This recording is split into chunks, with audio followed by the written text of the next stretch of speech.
August 29th is entitled A Song of Love and Marriage. The key verse is from Song of Songs, chapter 8, verse 7, which says, "Many waters cannot quench love, rivers cannot sweep it away. If one were to give all the wealth of one's house for love, it would be utterly scorned." The scripture is from Song of Songs 2, 3 through 13, and 8, verses 6 and 7.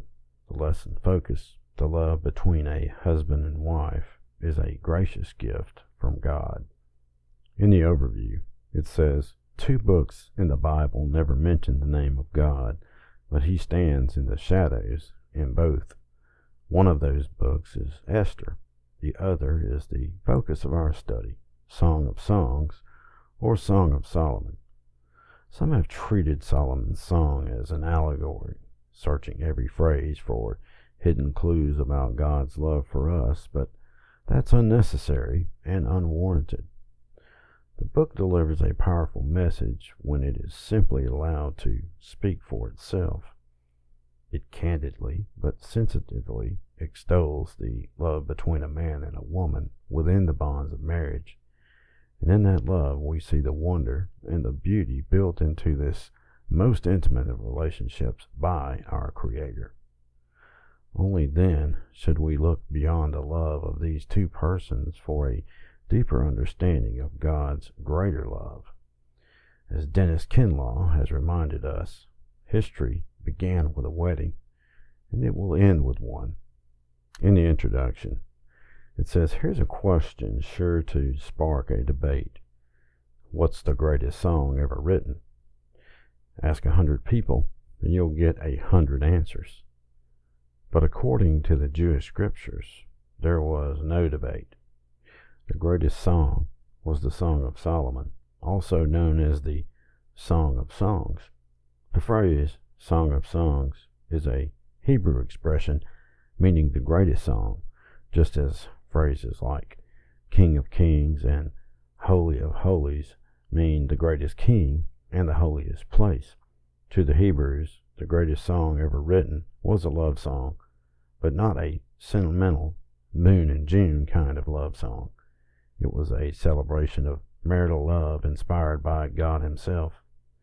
Behind the voices of the lover and his beloved, as the man and woman in the song have come to be called, we can hear echoes of the God who is love. Behind their hearts for each other beats His heart for them both. In part 1, it says that there's an intimacy in love that draws one partner to another. And the text is from Song of Songs 2, verses 3 through 7, which says, "Like an apple tree among the trees of the forest is my beloved among the young men. I delight to sit in his shade, and his fruit is sweet to my taste. Let him lead me to the banquet hall, and let his banner over me be love. Strengthen me with raisins, refresh me with apples, for I am faint with love. His left arm is under my head, his right arm embraces me. Daughters of Jerusalem, I charge you by the gazelles and by the does of the field, do not arouse or awaken love until it so desires." In these verses, the maiden yearns for the one to whom she has given her love, the one to whom she will give herself after their wedding. She remembers his embrace. His left arm is under my head, and his right arm embraces me. She thrills at his past public displays of affection for her. Let him lead me to the banquet hall, and let his banner over me be love. She is lovesick. I am faint with love. It's almost too personal, isn't it? We don't want to intrude on her privacy, but she wants us to know the depth of her love and devotion to the one who has won her heart. In fact, what she's feeling is what she was created to feel. Human sexuality is God's idea. The second thing said about us in the Bible, right after the fact that we were created in His image, is that we are sexual beings. Male and female, he created them. Satan has tried to warp and pervert this aspect of God's creation, and he has certainly succeeded to a disturbing degree. Still, the right kind of intimacy is undefiled, and the ideal of the marital bed and the purity of its union remains one of God's most beautiful gifts. Why is it, then, that in church we've been far more negative than positive about sexuality, as if sex itself were evil? Certainly, it's necessary to warn about what sex should not be, but where better than in church to hear what God intended it to be? God is the author of sex, as he crafted it. Our desire for sexual intimacy not only draws us toward the object of our affections, but it also pulls us away from all competitors. In Part 2, it says there is an exclusivity in love that calls each partner away from all others. And the text is from Song of Songs 2, verses 8 through 13, which says, "Listen, my beloved, look, here he comes, leaping across the mountains, bounding over the hills. My beloved is like a gazelle or a young stag. Look, there he stands behind our wall, gazing through the windows, peering through the lattice. My beloved spoke and said to me, Arise, my darling, my beautiful one, come with me. See, the winter is past, the rains are over and gone. Flowers appear on the earth, the season of singing has come, the cooing of doves is heard in our land. The fig tree forms its early fruit, the blossoming vines spread their fragrance. Arise, come, my darling, my beautiful one, come with me." Many wedding announcements feature an appropriate verse from Song of Songs. Chapter 3, verse 4 says, "I found the one my heart loves." The key word there is one. The lover in Song of Songs calls his beloved away. "Arise, my darling, my beautiful one, come with me," he urges her. 3 verses later, he repeats the invitation in the same words. That theme is a recurring refrain in the book, appearing in one form or another a total of 8 times. He isn't just asking her out repeatedly. It's not merely a series of dates. He is calling her to be his alone. Her response in verse 16 confirms it. My beloved is mine, and I am his. Not only do they belong to each other, but neither must belong to anyone else. He is the one for her, she is the one for him, and together they will one day become one flesh. In their partnership of mutual love, the 2 individuals in this song are equally committed, equally dependent, equally responsible, and equally ardent. To be authentic, the love of a man and a woman must be exclusive. No one else is admitted to the circle of intimacy. Love like this, shaped by God's standards and grounded in Him, will last. In Part 3, it says there's an invincibility in love that brings both partners through every difficulty together. And the text is from Song of Songs, chapter 8, verses 6 and 7, which says, "Place me like a seal over your heart, like a seal on your arm.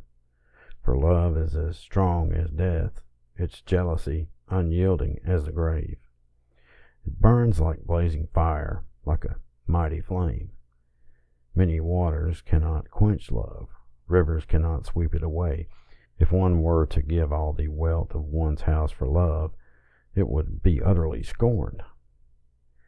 This climatic section of Song of Songs has been compared to the classic tribute to love in 1 Corinthians 13.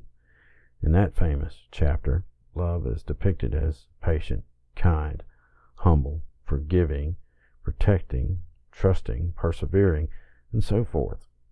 Here, love is strong as death, and will not break under the greatest pressure. In fact, it is unyielding, refusing even to bend. Many waters cannot quench love because of its eternal quality, and rivers cannot sweep it away. Money can't buy it either. If one were to give all the wealth of one's house for love, it would be utterly scorned, because love is priceless. Nothing is more powerful or more valuable than love. Because that is true, the beloved says to her lover, "Let me be like a seal over your heart and on your arm." A seal in ancient Israel was a stone engraved with a design and served as a personal mark when pressed into clay or wax. It was used much as we would use a signature today. Seal was often worn on a chain around the neck or as a ring on the hand.